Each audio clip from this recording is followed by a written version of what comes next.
Sejam convidados, caros estudantes. Chamo-me Lourenço Malumbola.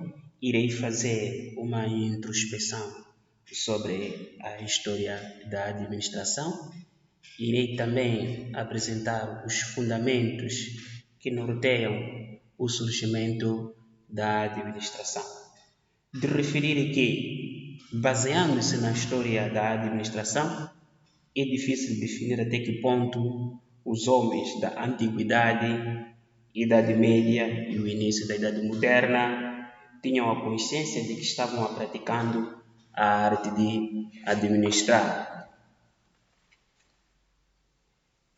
Segundo relatos históricos, aproximadamente 500 anos antes de Cristo, os sumérios consideram-se os precursores do início da administração, sendo uma civilização que durou mais de 300 anos. Tiveram como característica as suas cidades estavam organizadas sob o ponto de vista econômico e arquitetônico, o que presume-se de que seguiam princípios de administração. Os egípcios, aproximadamente 200 anos antes de Cristo, também tinham a sua participação na evolução da administração, devido ao sistema de administração pública, sistemático e organizado que caracterizava as suas civilizações.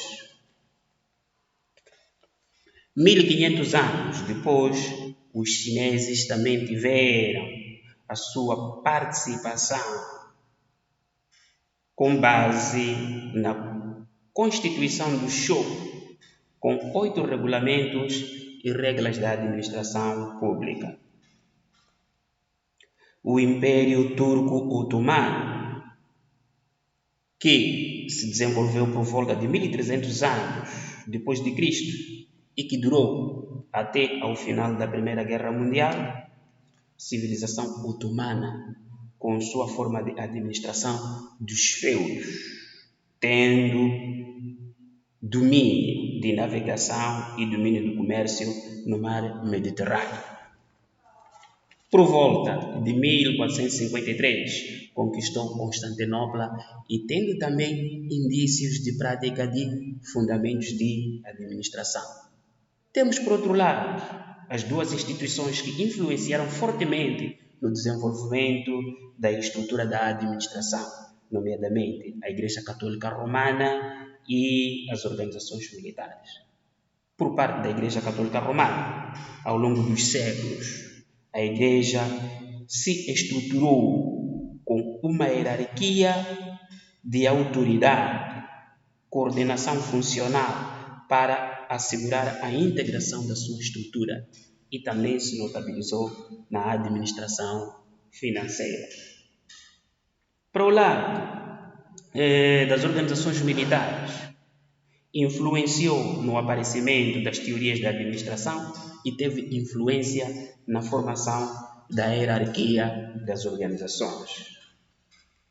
Outro elemento que contribuiu para o surgimento ou pela gênese da administração, temos a Revolução Industrial, que ocorreu no final do século XVIII, tendo terminado até ao limiar do século XX.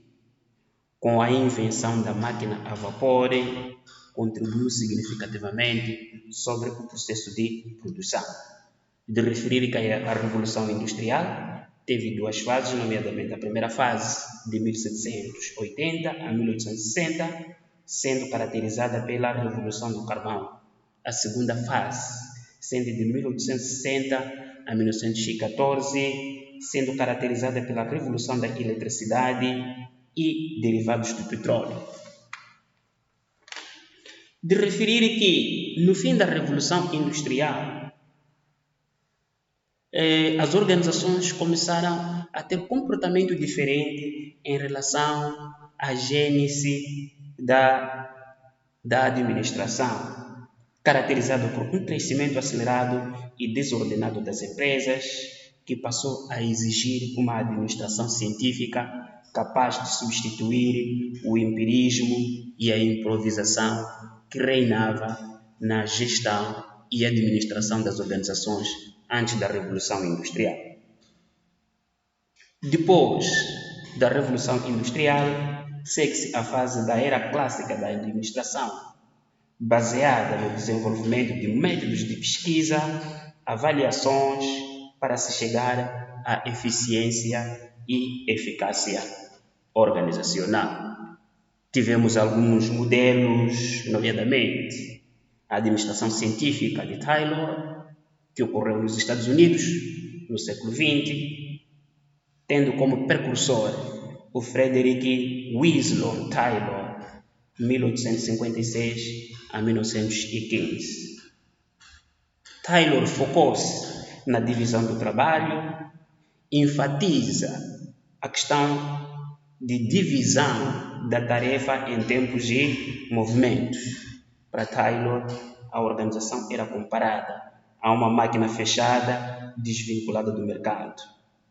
A qualificação do funcionário era considerada supérflua devido à divisão da tarefa. A visão de Taylor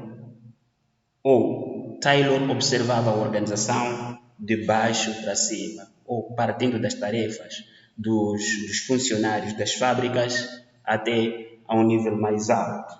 Portanto, Taylor teve como ênfase nas tarefas de produção. Por outro lado, Taylor também fala dos princípios de administração científica, caracterizados em planeamento, padronização, especialização, controle e remuneração.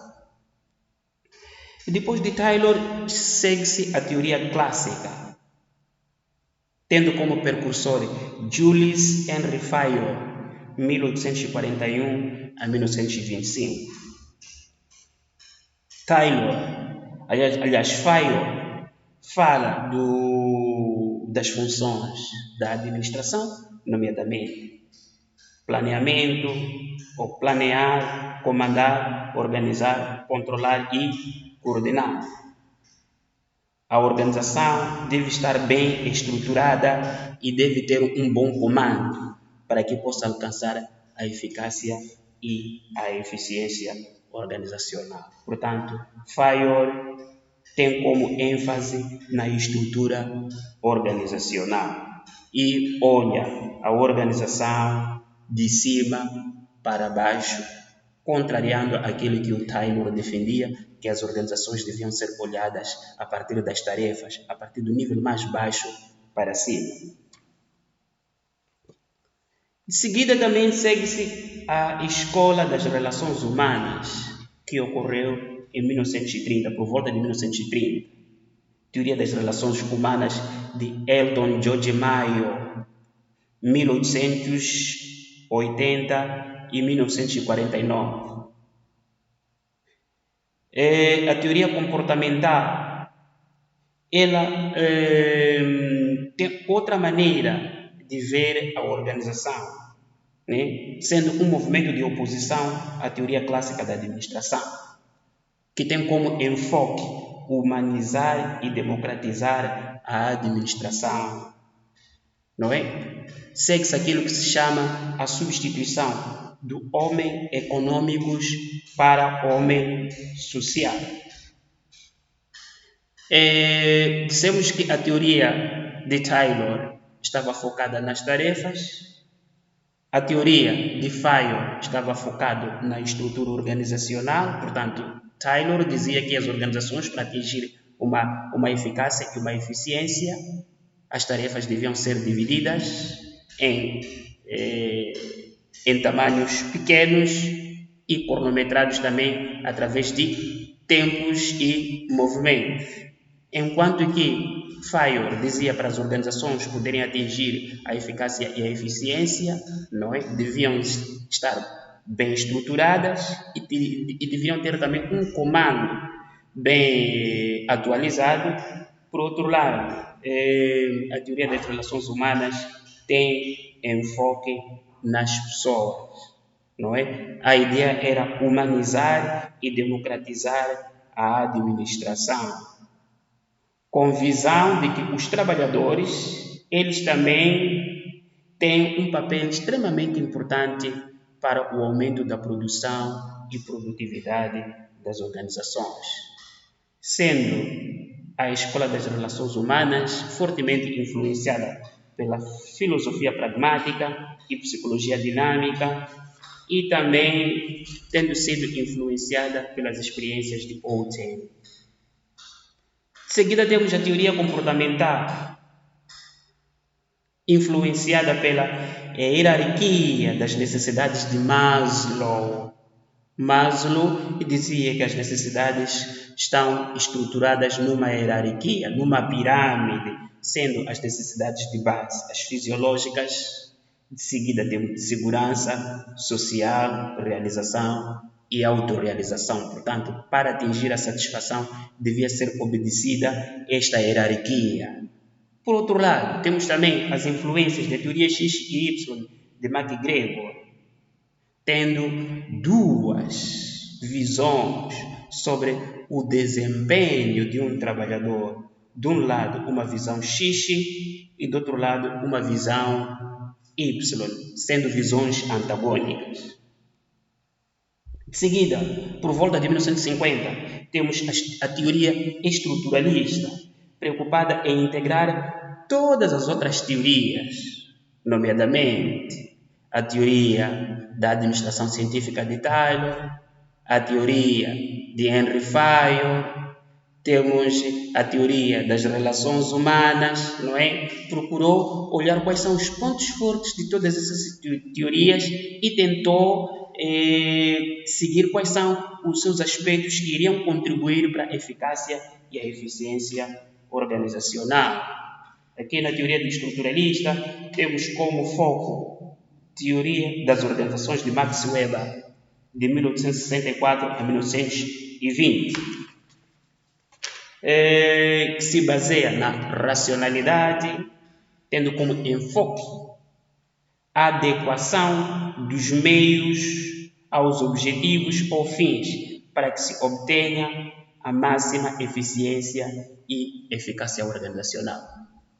Temos também a outra teoria, a teoria de sistemas, de 1970, que passou a abordar a empresa sendo vista como um sistema aberto em contínua interação com o meio ambiente que o envolve.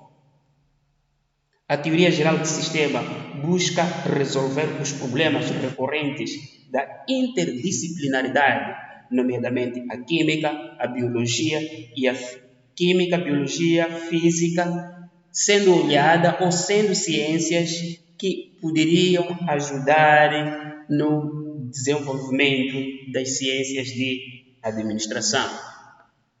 Temos também a teoria contingencial, de 1970, onde a empresa e a sua administração dependem das mudanças do meio ambiente externo.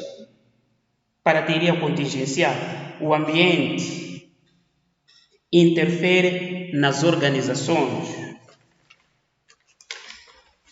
O ambiente interfere nas organizações, tendo como foco o planeamento estratégico, necessitando de um planeamento estratégico face a essa mudança externa, sendo necessário também identificar os pontos fortes e fracos existentes nas organizações, as ameaças e as oportunidades existentes fora das organizações, através da matriz de análise SWOT, sendo também necessário a identificação dos fatores críticos de sucesso no desenvolvimento das organizações, para além da identificação da missão, visão e valores das organizações.